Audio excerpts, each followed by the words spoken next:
It's a pleasure to have you on the Growth Never Stops podcast. I truly appreciate your time, man.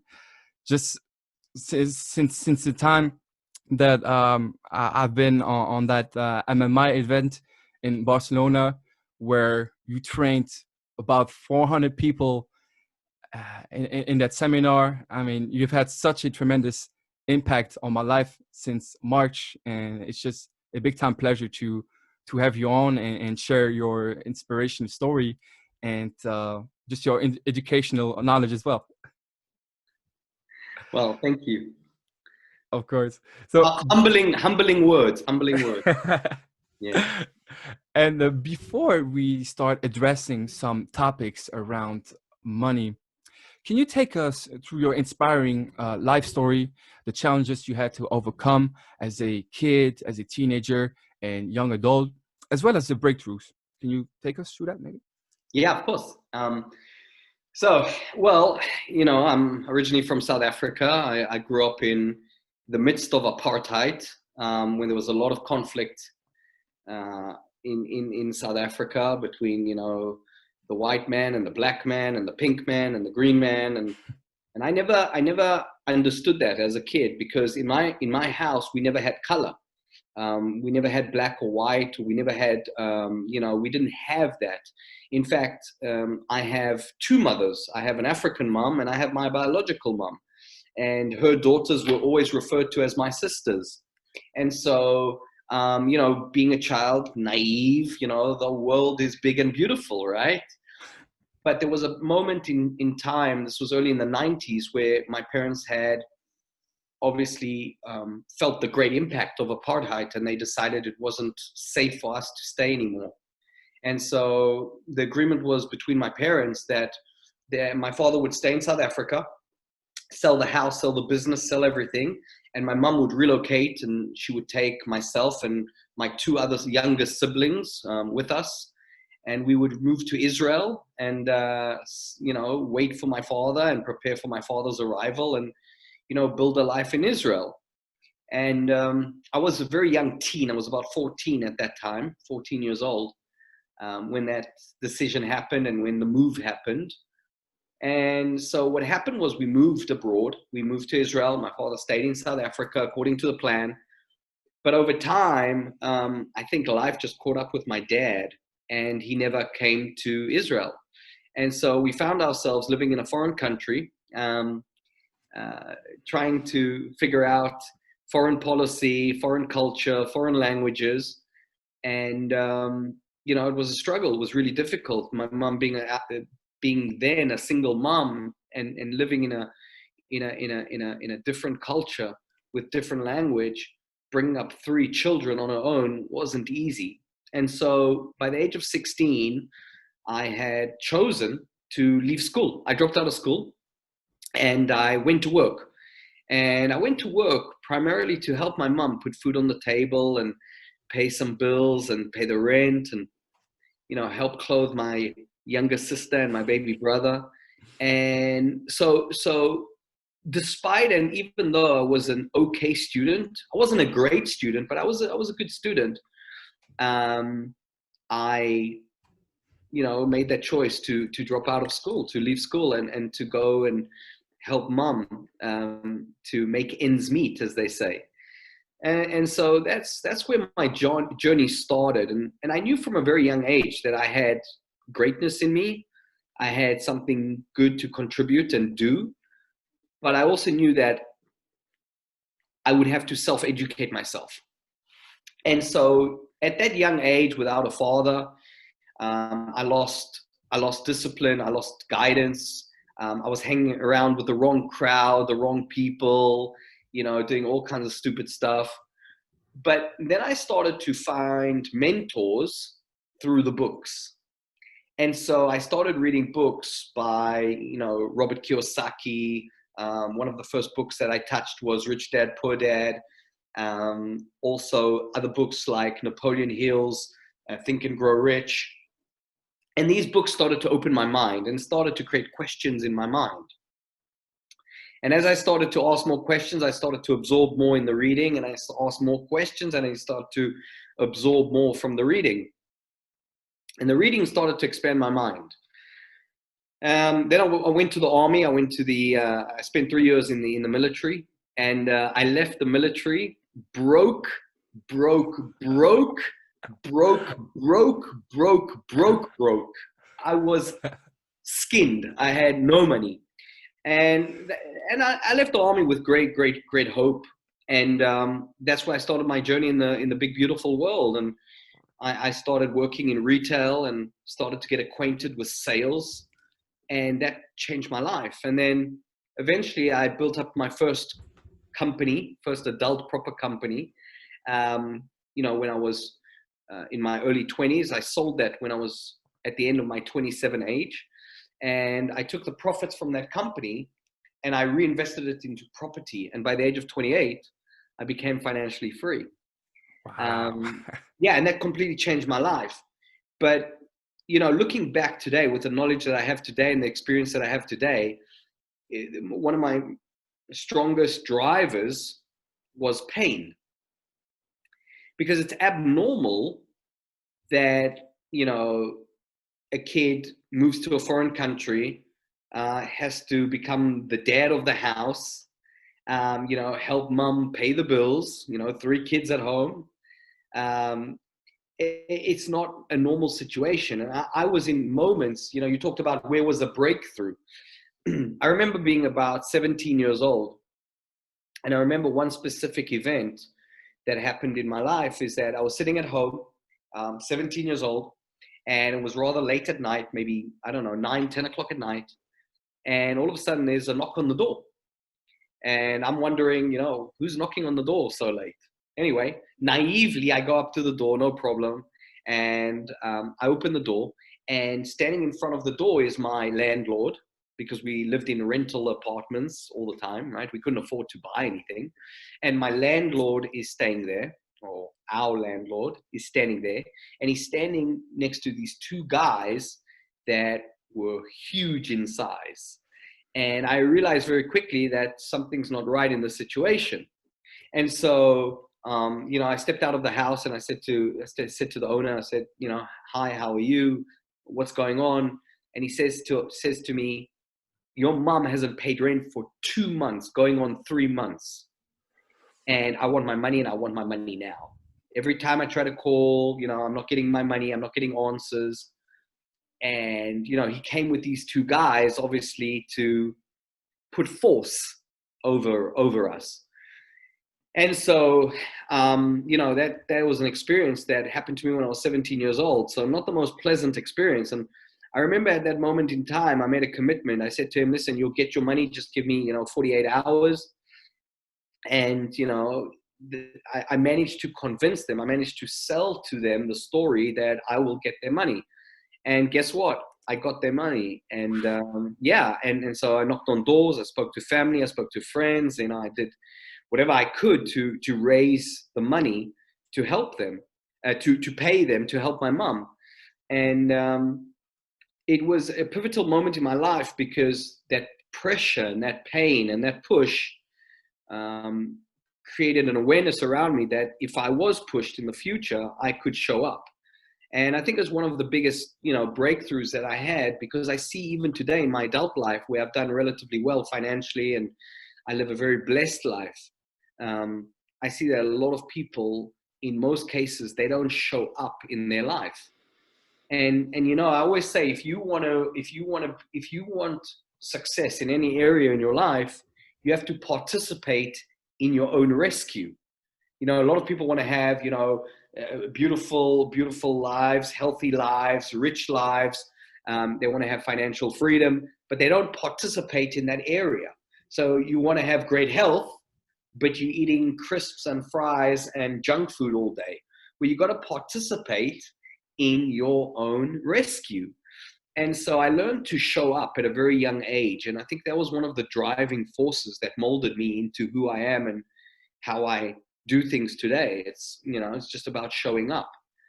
Right. So that was a really pivotal moment. So long story short, I've started businesses, I own businesses, but my passion in the last, probably more than 10 years has been teaching, training, coaching, working with other entrepreneurs, business owners, and business leaders to do the same, achieve financial freedom.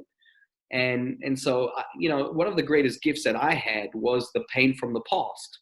Unfortunately, not a lot of people have that pain from the past, and they've got to find other drivers that are going to propel them forward.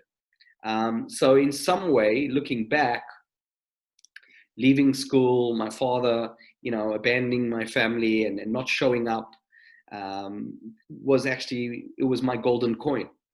It was my, it was that moment and those decisions that actually started to mold me as a human being. Right. Blessing in disguise. Yeah, absolutely. Blessing in disguise. And so, we met in Barcelona, and obviously there were, 400, 500 people in the room there.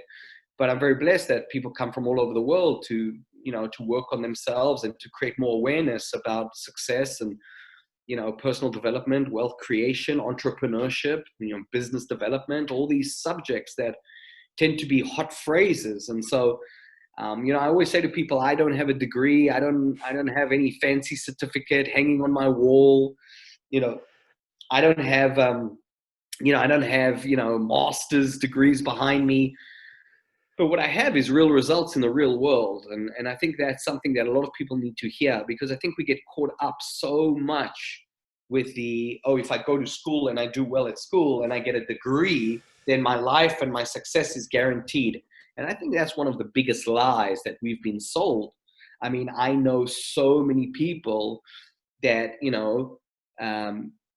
live a life of having a job, J-O-B, just over broke. They're struggling financially. And so I don't think that, the educational system is the only form of education. And I've been blessed to explore both worlds. Leaving school at the age of 16, I was forced into entrepreneurship because no one's hiring a 22-year-old ex-army man that's got no qualifications, no studies, hasn't even finished his, basic schooling.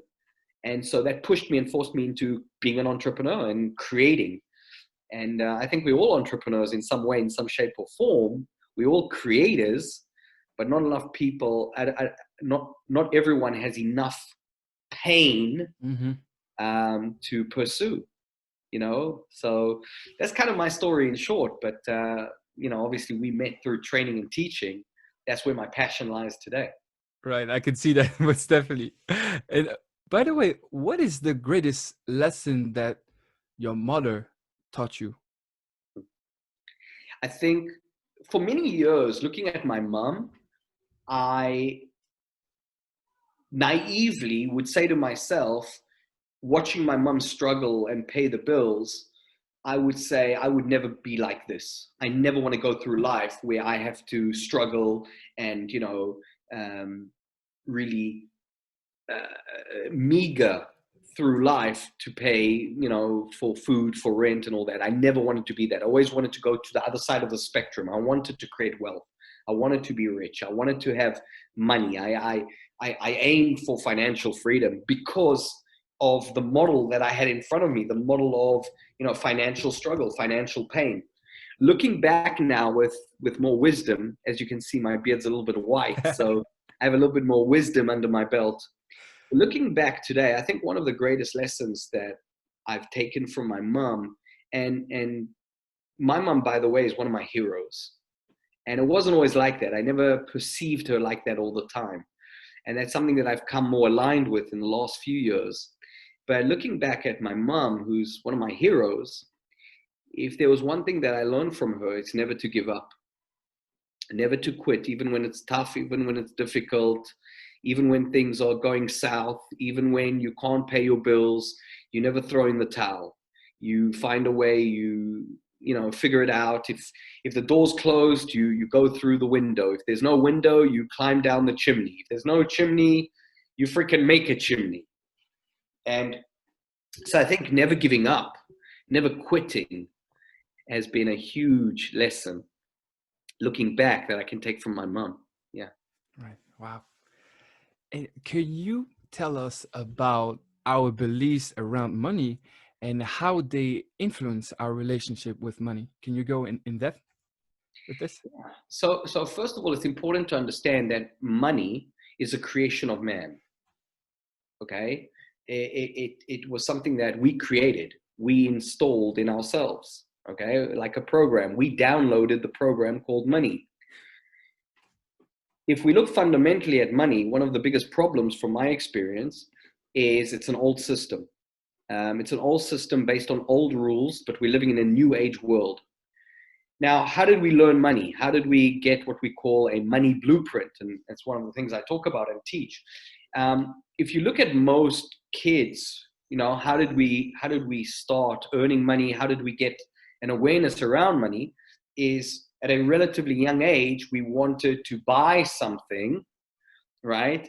And then we needed money in exchange for whatever we wanted to buy. And so we would wake up in the morning, get ready to go to school, come downstairs, sitting at the breakfast table. Mom would be cooking and preparing. Dad would run in, with his tie. That's the predominant image that a lot of people have, And then as a kid, and 7-year-old, 8-year-old, 9-year-old kid, we're very curious before school kicks that out of us, right? And so we ask questions all the time. So we see dad rush down, go out, leave early, come back late. Next morning, have breakfast, dad rush down, eat something quick, drinks a cup of orange juice or tea or whatever it is, rush out. As a 7, 8-year-old, 9-year-old kid, you say to mom, where's daddy going? And mom says, daddy's going to work. To work. And then, the question doesn't stop there. Then it's like, okay, so daddy leaves every day, comes back at the end of the day, every day to go to work. Why does daddy go to work? Well, because daddy goes to work to make money. Yeah, to make money, right? And so, so we associate, our neuro association is, if I want this from the candy store, if I want that from the sports store, if I want to buy this, I need money. Where does money come from? Oh, work. So I need to go and work. And so a lot of our beliefs around money comes through modeling. What we see is what we do. There's a saying, monkey see, monkey do. Right. Yeah. And so a lot of our programming, if you will, comes from, what we're seeing around us, what our parents did or our guardians, whoever you grew up with. One of the oldest ways, that we've been programmed to understand money, how to make money is, well, just model what other people are doing. And the reality is that over 90% of the population are employees. Now, again, that's not good or bad or right or wrong, but that's why so many people fall into being employed, because their association with money is, oh, I've got to go out, I got to get a degree, I got to study, I got to go out, get a job, and by working at a job, I'll get paid. But 99% of people who have jobs don't get rich. If you have a company of 10,000 people, there's one CEO, and he might be doing very well financially. He could be on, 400, 500, 600, 800,000 a year, and maybe with bonuses go over $1 million or whatever. But there's only one CEO in the company. And so you've got 9,999 people who are just employees. And so, again, going back to our beliefs around money, I believe it's been installed within us based on what we see, by what we model. And that's why I always ask people, what is the model you have in front of you? And it's not only about money, about anything. You want to build a great business. Okay, great. Who's the model you have in front of you? You want to become healthy. Great. Who's the model you have in front of you? Because most people's models are broken, or they're very shitty models. And so, like I always say to people, never get financial advice from your broke neighbor. And that's what most people do, right? So true. and it's sad, quick story. Many years ago, my grandparents living in South Africa, they had this big home, this big house, and they bought this big home and they lived there. And then my mom and her sister, my auntie, were living in this big house, and eventually they got married and they left. And then my grandparents were sitting in this big home one day, and they said, well, we don't need this big home anymore. It's only my grandma and my granddad. They don't need this big home. And so they decided to put the property up for sale. And they went to my father, my late father, and they said to him, listen, you're in business and you're into entrepreneurship. We're looking to sell the house. What would you do with the equity, with the money that we generate from the sale, the leftover cash? My father said to them, look, what I would do if I were you is I'd take the equity and I would invest it in 3 or 4 other properties, put down deposits on 3 or 4 other properties, take a little bit for yourself to live off, spread the money out, but primarily use more than 80% of that money to reinvest it. Buy, 3, 4 other properties, rent them out, let the mortgage get paid, make some positive cash flow. And then in 20, 25, 30 years, whatever it is, there'll be no mortgage. And then you can refinance or you can sell or whatever. And they thought about it. And then they decided after they sold their property to take all their money and put it in the bank. My grandparents, even though my parents, got separated, my father, left us. He was in South Africa. We grew up in Israel. And my grandparents were very hurt about him abandoning us. There's one thing they always said. They said they wish they listened to my father, because my grandparents, when they died broke. And who taught them money? Well, the models they had in front of them, right? And so it's such a shame that people don't educate themselves. And if you look at the one thing, I mean, we go to school, we learn geography, we learn history, we learn mathematics, we learn, science, biology, we learn all these interesting subjects.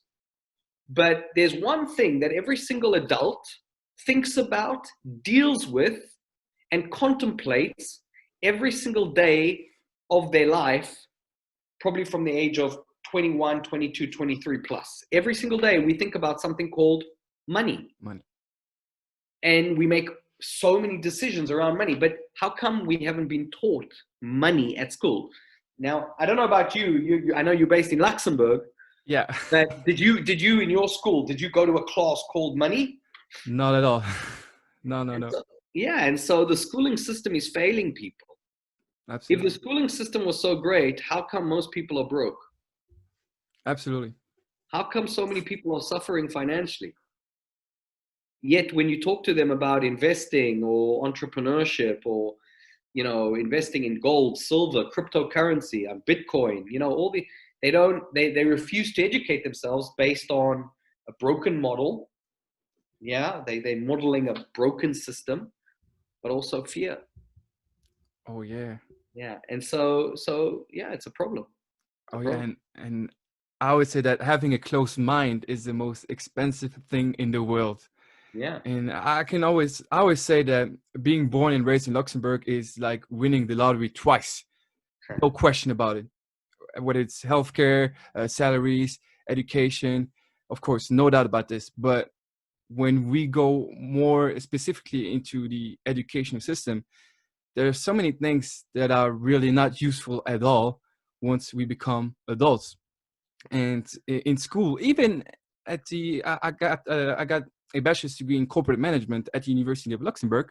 Yeah. And all of the things that I've learned from you or from self-education, from Napoleon Hill, Tony Robbins, Robert Kiyosaki, all these guys, I still didn't learn that in high school or at the university. Or just talking about taxes or even writing letters, all of these little things that you actually need in your daily life once you enter the job market. There's just so much you don't even, it's like school, the system is intentionally skipping it to keep us trapped in a box and not allow us to think outside the box, think for ourselves and just if be you look, independent. Yeah, and if you look at the school system is designed to create worker bees. Right. That's right. what it's designed to create. The Right. system needs worker bees. That's what it needs. It doesn't need another queen bee. It doesn't need another king bee. It needs a worker bee. And so a school is a factory that, makes and manufactures worker bees. And that's why a lot of people, when they hear my story of dropping out of school, leaving school, and not finishing school, they say it was one of my, you mentioned earlier, hidden blessing. is because a lot of people get indoctrinated in the idea of, you've got to finish school, you've got to get a degree, you've got to get a safe job, and then you've got to, retire. It's like, it's so stupid, to be honest. It doesn't make any sense. Because you see, I don't believe that we were put on this planet to do the 9 to 5, 9 to 5, 9 to 5 until you're 65. I don't believe that. So No way. that's why I say, you can take everything away from me. Don't take away my family. Don't take away my financial freedom. Because I just enjoy the freedom. I love freedom. One of my highest values is freedom. Right. And so I just can't imagine someone going to a job to earn money they don't like, to work with people they don't like, to do something they don't like, to, all these things they don't like. They call it spiritual suicide. Oh, absolutely. No doubt. Yeah. So anyway, it's a topic we could talk about for hours, but For sure. in reality, I just think the school system is so slow to evolve, that it's letting so many people down, and people are struggling. Right. Yeah. How come you don't teach money management? I mean, that is, for me, that is like ABC. Right. Yeah. I know we're going to talk about that, but anyway. Yeah. I also wanted to ask, they want to specifically talk about these beliefs, but I also wanted to ask how we can actually change these beliefs around money, this programming, this blueprint. Everything starts with a question, and, we're recording this right now. We're, in the middle or at the end, hopefully, of a pandemic, COVID-19. I see even nowadays, we've been fed or distributed information, and so many people don't question it. And again, without getting into beliefs around this pandemic and without getting into the politics behind it and all that, but people don't question. People are such followers. And so, it's the same thing with money. It's the same thing with all of this, question everything. Question the education system. Question one of my teachers, Tony Robbins. You mentioned Tony, and Tony always says the quality of an answer is determined by the quality of the question. And so many people are asking shitty questions. And when you ask a shitty question, you get a shitty answer. And so one of the things, like, I know there are a lot of people going to be listening to this, and if I can leave them with any golden nugget, I'll say, improve the quality of your questions. The better your question, the better the answer. And people are afraid to ask tough questions. People are afraid to up the quality of their question. And so by asking good questions, you can, improve that area, but any area. Can you tell us about accelerated learning real quick? Because people tend to think that if you want to reprogram your mind, you will need years and years of daily practice and hustle and grind and just make yourself crazy to reprogram your mind. But there's also this thing called accelerated learning that I got to be part of at the MMI event. So could you maybe get into that as well? Absolutely. So in short, accelerated learning or super learning, also known as super learning, is a methodology of teaching that was developed by a Bulgarian scientist in the 1970s. And his name was Georgy Lazanov. And Lazanov basically developed a methodology of how he could teach people a new language in 72 hours or less.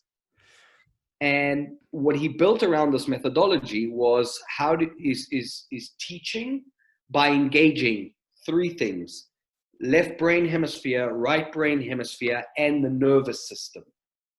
And when you use all of those collectively as one, learning goes up, and massively. And so obviously you experienced it at one of my events, but look, it's important to start from a foundational perspective and understand that every single one of us is hypnotized. Okay, you're hypnotized, I'm hypnotized. Every person listening to this podcast is hypnotized. Right. The only question is, what have you been hypnotized for? Have you been hypnotized for high levels of success, wealth, happiness, joy, great relationships? Or have you been hypnotized for struggle, financial difficulties, financial destruction. And so it's very important to start fundamentally and ask yourselves, okay, so what models did I have in front of me? What have I been programmed for? What have I been hypnotized, to own? What have I seen around me that has caused me to make it my default mode? In other words, this is just the way I do things. And, there's some really great ways to accelerate your learning by changing your mindset. One of them is, obviously reading and making notes. Another one is making declarations. That's very powerful. It's like I've got declarations all over my house. Not all over my house, but I've got like declarations in my shower. Yeah, so I've got declarations, right? Because everyone has an inner voice, right? Right. Everyone has a representative within them that talks and makes a noise, right? Right. And in most cases, that representative doesn't say the nicest things towards us. You're not good enough. You can't do it.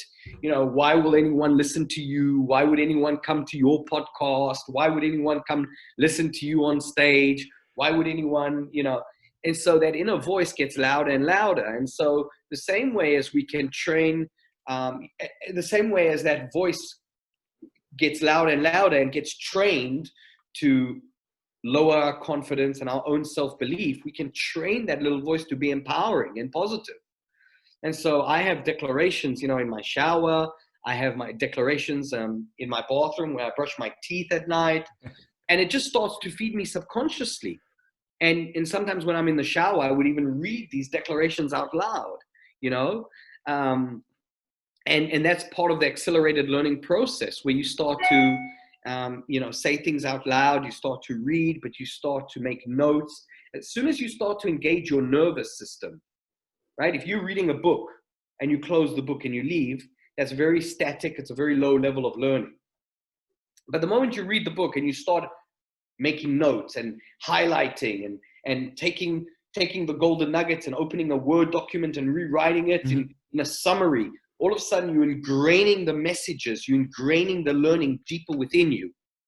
And that's the start of the accelerated learning process. And we do that heavily at my events and at the events that I teach at, because we only have 3 short days, right, to reprogram years and decades of built up stuck energy, built up stuck thoughts that are non-supportive and disempowering. So how do we do it in 3 days? Well, we've got to go full Monty. We got to use everything we've got, and we use accelerated learning, and it's really powerful, and it really ingrains the messages and the learnings deep within us. So we own them, but we, more importantly, can live from them. And of course, there's an element when you go home, it's great to repeat the learnings and lessons. But the transformation process of shifting your programming and your mindset around a subject, or, we're talking about money and our money blueprint and behavior around money, it doesn't necessarily have to take years. We talk about money management, and that's something you can do instantaneously. And you just got to go to the gym, you go to the gym, you start doing push-ups, you can barely get 10 under your belt. And then you go the next day and you do again 10. Eventually 10 becomes easy, and then you say, okay, well, let's do 20.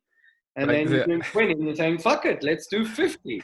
So you got to go the same way as you go to the gym to get strong physically. You got to go to the gym to get strong mentally, emotionally, and strengthen your mindset. It's all about workouts. You got to do the mental workout.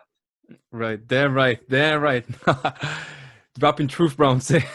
Yeah. Can you tell us about the importance of money management? It's funny you asked that question, because I'm very blessed. I coach and train so many entrepreneurs and business owners. And I actually work with a lot of coaches as well, a lot of coaches and trainers who come to me because I've built up a very successful coaching business. And one of the key things that I look at these businesses, regardless of the industry, regardless of the niche, I look at a lot of these businesses and these leaders, these business owners, business leaders, and I look at what they're doing. They know how to make money. They know how to add value to the marketplace. They know how to generate an income. but not a lot of people know how to manage it. And so I will be working with a client, and it's happened to me in the past where I'm working with a client and he's telling me, oh, I just signed a contract with this client for, 300,000 euros. And I signed a contract with this client for $150,000. And I got a new client for $20,000. But at the end of the day, at the end of the month, they tell me, oh, I'm still struggling with money. I'm like, how can it be that you're struggling with money? And then I say, okay, look, show me the accounts. What are we doing with the money? Not from an accountant perspective, but from a money management perspective. I like to call it money mastery. I teach this in my online programs. I talk about money mastery.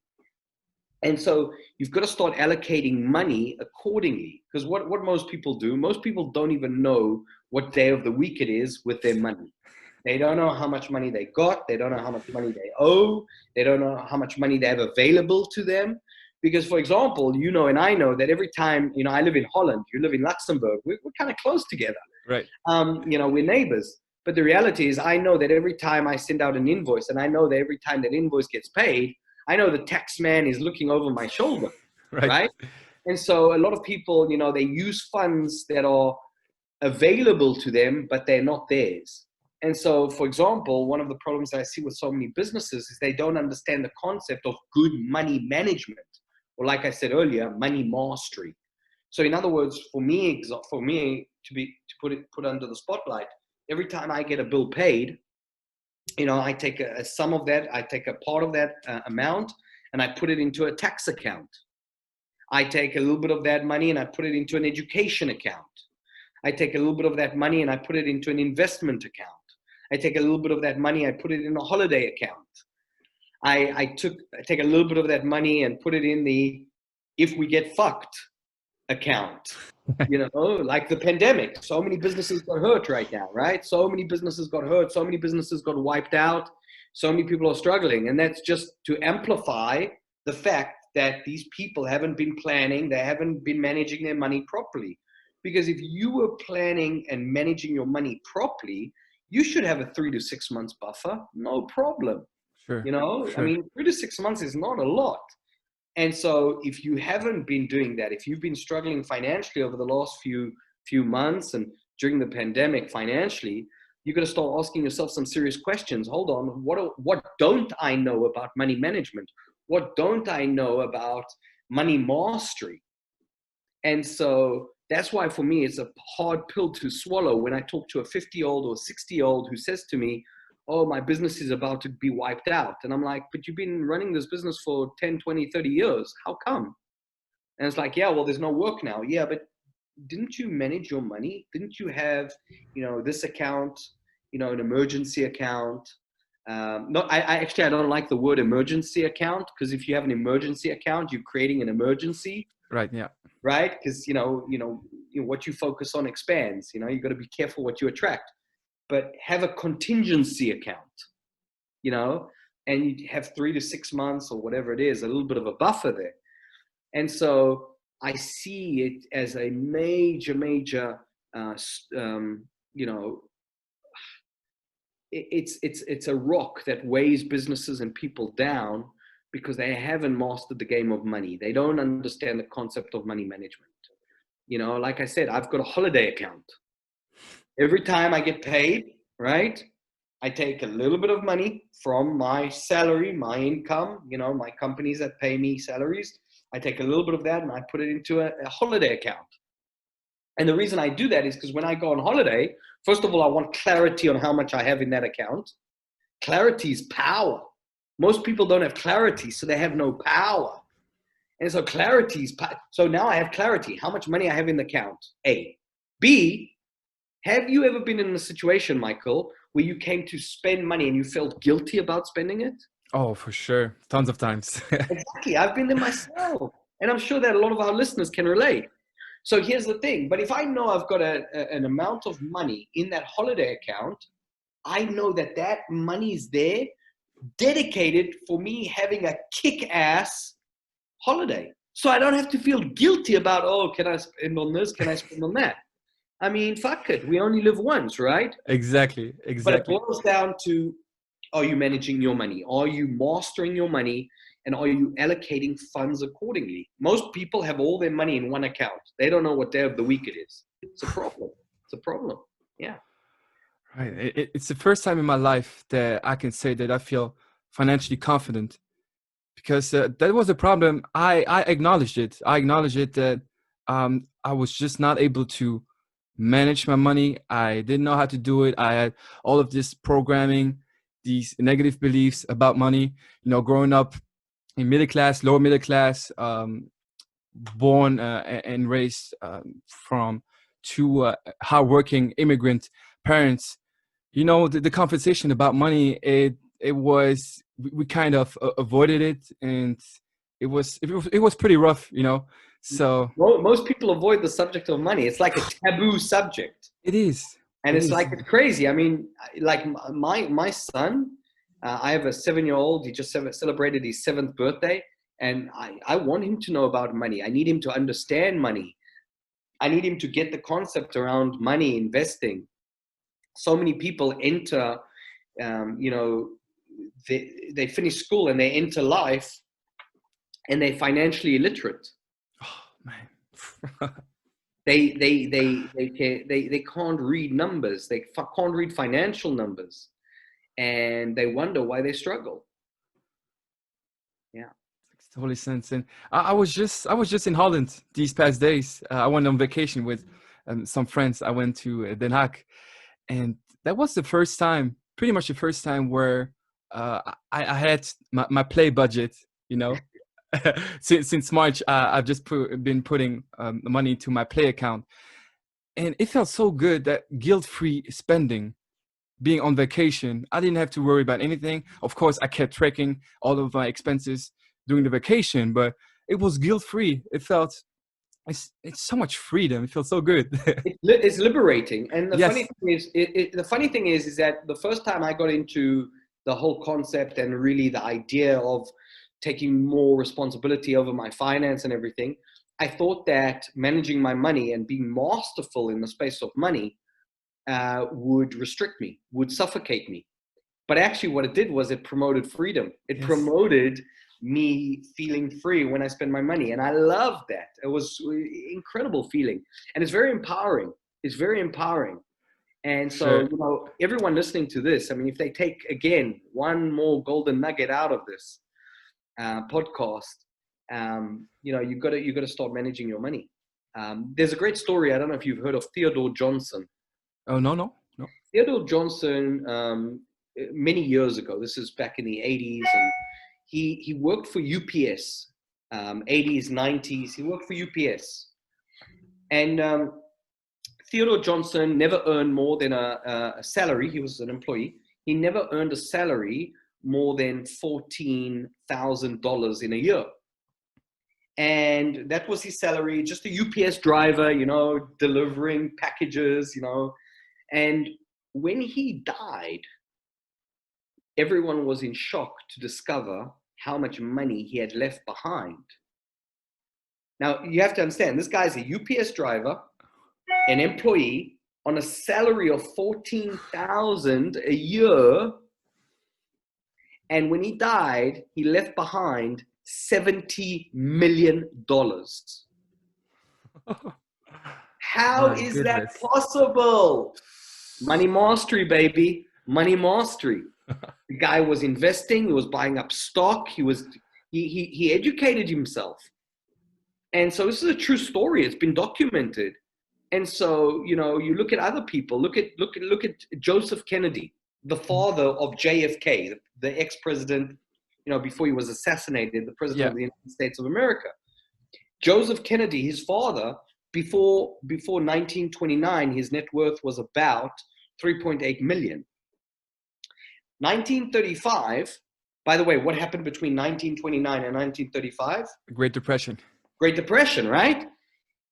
He went into the Great Depression with a net worth of $3.8 million. 1929. 1935, Joseph Kennedy was worth a whopping $180 million. That's an equivalent of $3 billion today. $3 billion.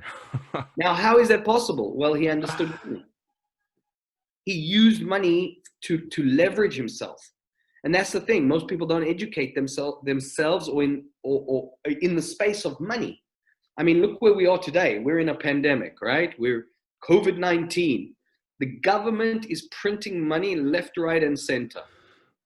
And so if you're sitting at home or wherever you're listening to this podcast or watching this on YouTube, wherever it is, if you think your government isn't broke, you're fucking naive.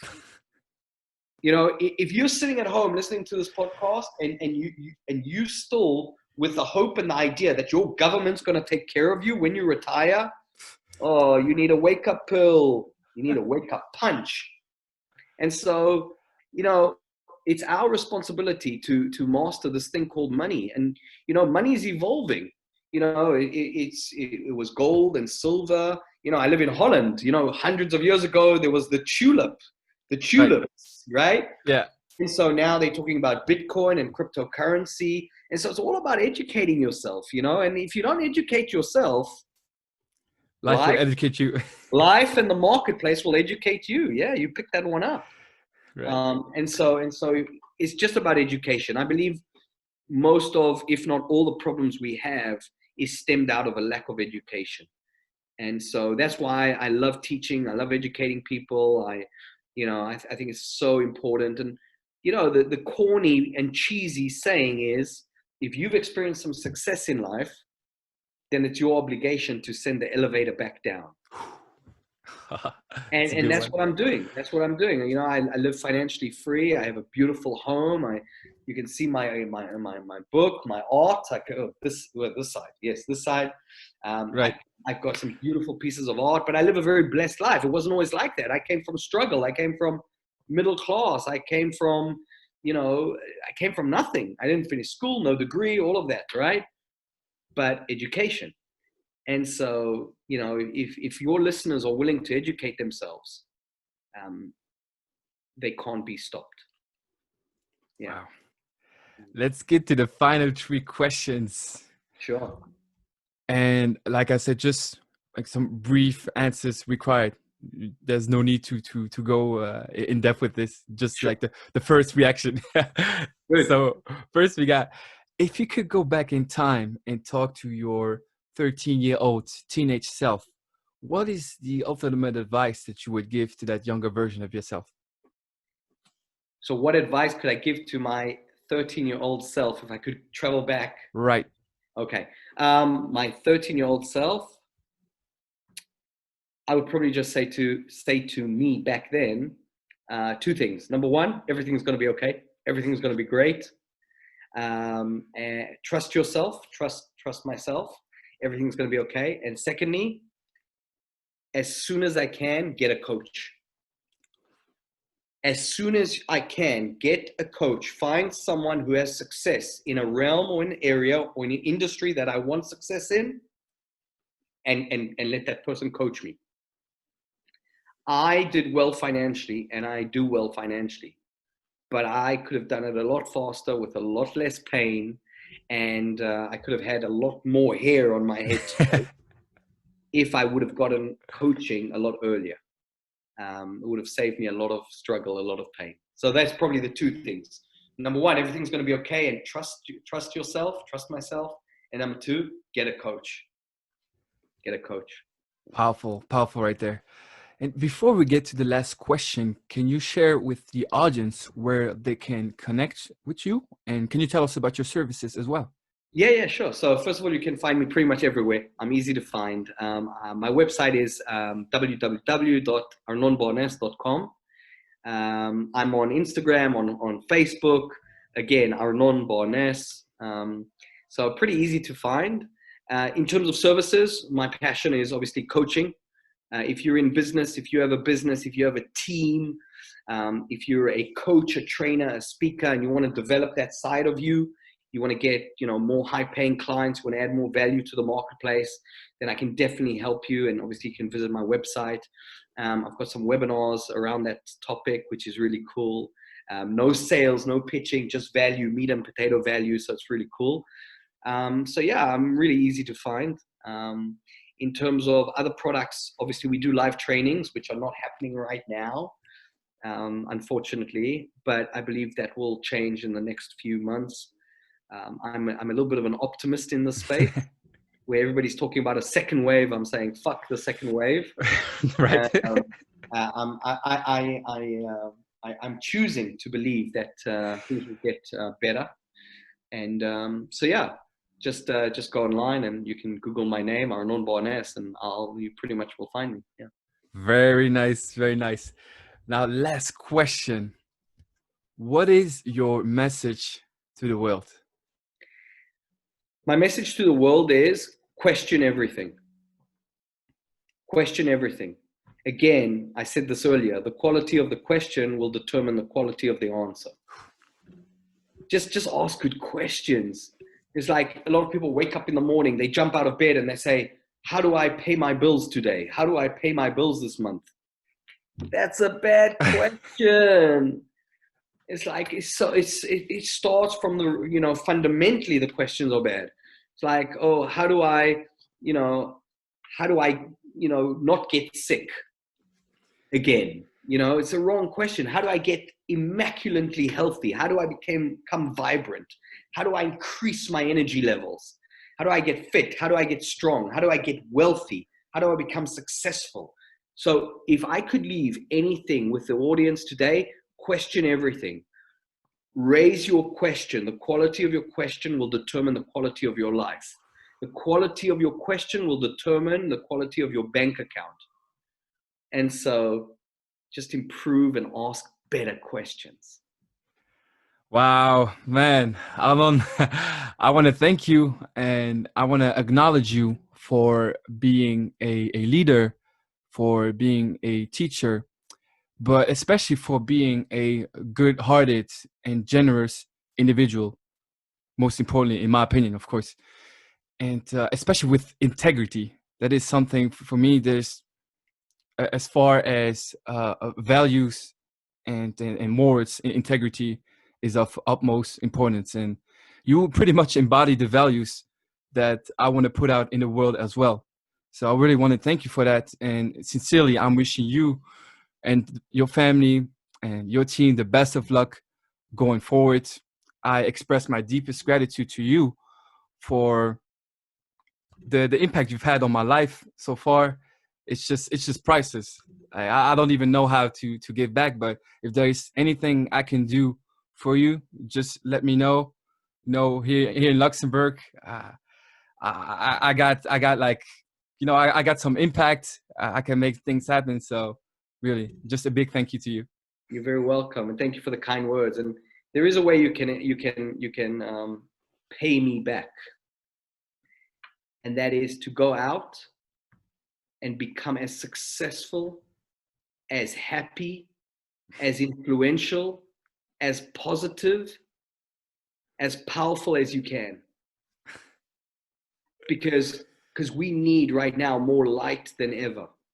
There's a war out there, forces of light against the forces of darkness. Spiritual warfare, yeah. Yeah, and we need more light energy more than ever before. So the way you can repay me is go out there and become as happy, successful as possible, and just spread more light. And Wow. Then I will consider your work done. Thank you, Arnon. Thank you so much, man. You're very welcome. Thank you for having me, Michael. I appreciate it. Thanks. Of course. My pleasure.